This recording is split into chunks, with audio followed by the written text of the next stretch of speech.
So we are here right in front of the crown. And normally with Rolex, people assume, yeah, it's just going to be a new dial or a millimeter's going to change. Definitely not this year. Not this year. Zach. No, Rolex have just thrown out the rule book. And here we are. We've got a brand new product line. We do. We have the Land Dweller. This is Rolex's second new product line in about 2 years. I believe so, yeah. Yeah, so the 1908 to 2023. 2023, yeah. 2025, we now have the Land Dweller. Now let's get into this Land Dweller, Zach. So yeah, we've got stainless steel, we've got Ever Rose Gold, and we've got oh so precious platinum, which shock has a nice icy blue dial. Yeah. But with this flat sort of, what are they referring to as the flat Jubilee? Flat Jubilee, absolutely, yeah. Rolex finishing is always better than people give it credit for, but the finishing on this case and bracelet is really quite top notch. It's good. It's clean. It's crisp. I'd say that bracelet, it does hug. It really hugs the wrist. Rolex bracelets are always fantastic anyway. But that's not the only exciting thing about this Land Dweller. We've also now got a new movement with a brand new escapement inside. Yeah. Rolex has really kicked things up a notch with what I believe to be their first high beat caliber. Yes.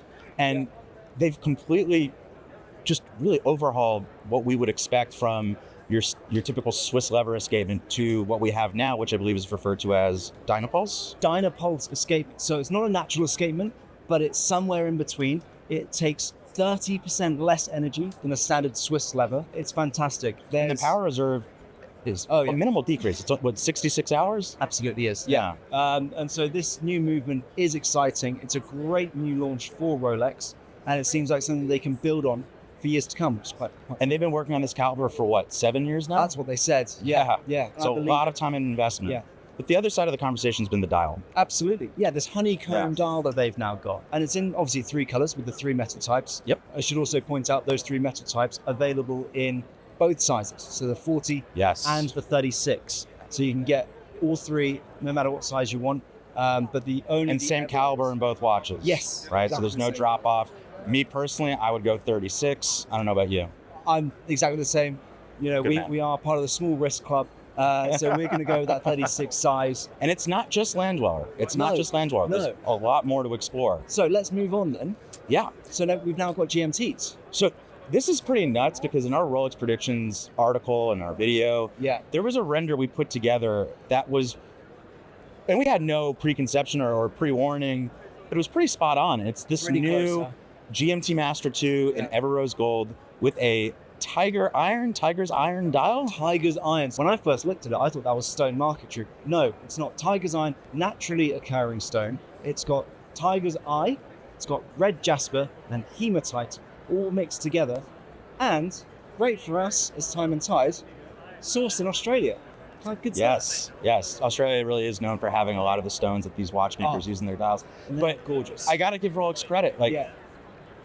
We've seen a lot of stone dials this past year, but you haven't seen a dial like this. No. This naturally occurring blend of 3 different stones, it really comes together, and I can understand why they call it this Tiger's Iron because there's a grit to it. There is, absolutely. But that's not the only new dial we have in the GMT. Nope. The Sprite Destro is back, and with a Rolex first on the dial. The first ever Rolex ceramic dial in a nice bright green.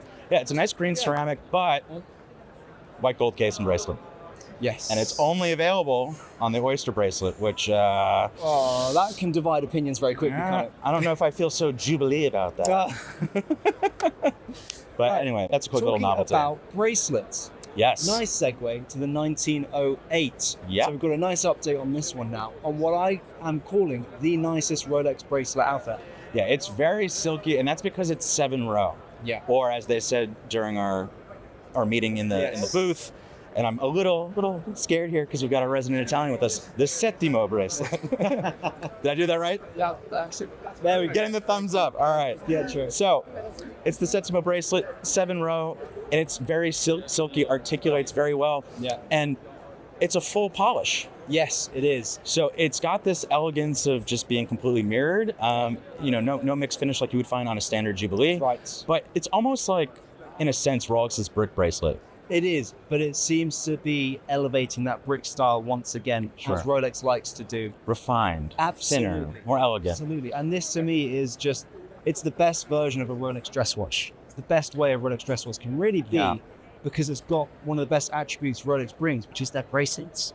So for me, absolute winner, that 1908. So OP, more colorful dials coming in at the OP. Yeah, collection. so look, you didn't get your way with having stone dials in the OP. I didn't. That's what I really wanted in my predictions. I think my assessment was bang on, that it's OP is a more entry level price point here. Absolutely. But we did get new lacquer dial colors. Yeah. We've got beige. Yeah. We've got sage.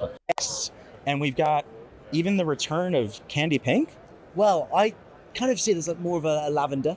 Yeah. I don't know if it's quite candy pink. I was quite excited about this lavender, especially on that really small ladies size. It's a true ladies sports watch, this OP. And It's just, this is an easy decision to do this. I mean, the original sort of Stella-inspired lacquer dials were immensely popular, particularly the turquoise model. Absolutely. But to have these more off the beaten path colors, a little bit more muted, a little bit more modern and chic, these could be, aside from maybe the Landweller, like the hardest models to get that we've seen at the fair at retail. I imagine the competition is going to be very heavy. And speaking of these OPs, as you know, with the OP, we've got 31, 36, 41. But there's a big overhaul in the 41 range. We're equally interested when it comes to Rolex at the fair with not just what's being released, but also what's being discontinued. Absolutely. And based on what we were told, in the 41 range, we'll only have one Sunray dial left in the catalog, and that's the silver dial. Every other 41 will be one of these lacquered models. So no more like bright blue sunburst or black sunburst, just the silver. So if you want a new sunburst Rolex OP dial, head over to Chrono 24 now. Yeah. Or just see if your boutique has some remaining stock. But maybe. Yeah, so that's pretty much the evolution on the OP side. Let's look at these new complex watches that Rolex have released. New Skydweller. Yeah, so you were telling me a few minutes ago that this has been nicknamed the John Mayer. I've heard rumors online that that's what people are attaching to this. The John Mayer Dweller? Yellow gold Skydweller. Yeah. John Mayer Skydweller. Yeah. It will sell. This is this is where Rolex is getting a little bit more what we're accustomed to in terms of, let's just tweak the dial. But yellow, gold, and green, not just for Rolex, has been an immensely popular configuration. As you said, the John Mayer Daytona references when... Thank you very much for this, John, by the way, for making the price on that model skyrocket even further when he showcased it in a video on YouTube wearing the green dial gold Daytona. Look, natural evolution to bring that to Skydweller. I think it's a great watch. But as we're talking about Daytona, and we previously talked about turquoise. We now have yellow golds, turquoise dial Daytona, which to me, it seems... It's a very funky color combination to me. I'm struggling to get on board with it personally. It's not a natural pairing that I would have thought Rolex would assume to do. Look, turquoise, as we've said, very trendy color, very in-demand color. To see it paired with a black ceramic insert, maybe that's where I get thrown off a little bit. Bold choice. Because maybe I would have done a full precious metal. But look, I'm not here to give you my opinion. No, absolutely. So the news is you've got turquoise, yellow gold Daytona, Oysterquartz bracelet, not strap, bracelet, because there is the metal inside of the rubber. Super comfortable, and I really think it'll be a great summertime Rolex for those that are VIP enough to get an allocation of it. Lovely one to wear on the yachts, I think. Yeah, for sure. But look, that is Rolex 2025. Now, there's always going to be rumors of off-catalog pieces. Maybe we'll get a glimpse of those later on. But for now, this is what we've got. This is what Rolex have given us this year. Let us know, what do you think down in the comments? Have you got a favorite? Let us know. And also, just out of curiosity for Landweller, if you were to get one, would you go 36 or 40? I want to know. Like, we've been touting in watch media that sizes are trending smaller. But as a smaller person, I would love that. But I'm getting a sense that people are actually still sticking with big. So I really do want to know that from you guys in the comments. But thank you so much for watching. And as always, see you on the next one.